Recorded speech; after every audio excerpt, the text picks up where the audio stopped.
Well, we've just heard that Catherine Bishop Schori was elected presiding bishop on the 5th ballot, and we've had speaker after speaker in the House of Deputies nearly euphoric in their response, in their enthusiasm. And there's no question that the House of Deputies is going to vote to concur on the election. I think the important thing to ask is what's the significance of the election, and in a culture which focuses on personality, again, you heard speech after speech excited about things that weren't especially theological, especially in a deep sense, and that's where I want to focus my attention. I mean, my sense of clarity has improved, and I thank the bishops for that. Anybody who has any illusions about the direction this church is taking needs to think really long and hard. I mean, this is a diocese which, after the primates meeting, the whole diocese of Nevada voted to allow the same-sex unions to take place for those who wanted to do them. So, I mean, anyone who has any doubt about the direction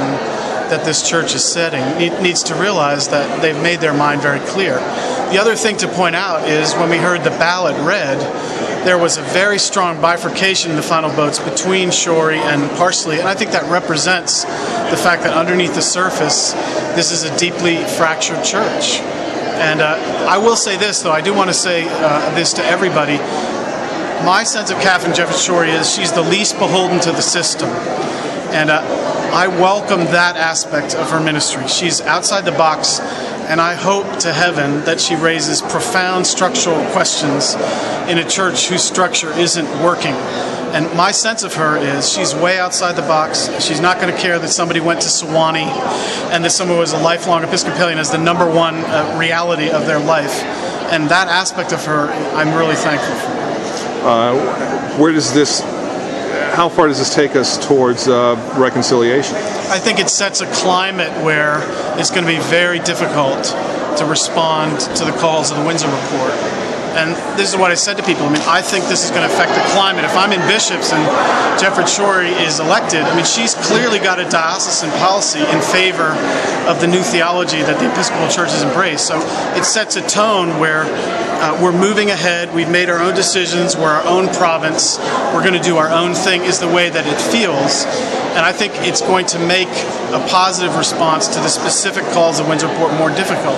But we'll have to see. I mean, we'll have to see how it plays out. One other point I'd like to make is it makes me personally sad that nobody at the microphone has brought up the fact that right now our Anglo-Catholic brothers and sisters who don't even support the ordination of women are in massive grief in the House. And just speaking as a minority myself, it makes me really sad that a church that claims to be sensitive to minorities, in that entire discussion in there, not one person brought up the fact that, I mean, Fort Worth, Quincy, those people are in massive grief. So it makes me really sad that nobody brought that up.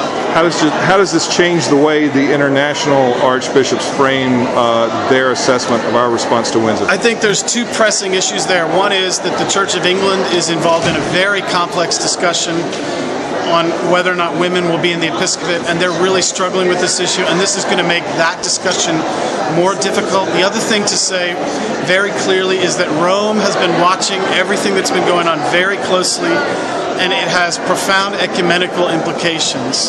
I cannot imagine that at the Vatican they're not very sad in terms of the short-term ecumenical implications of this decision.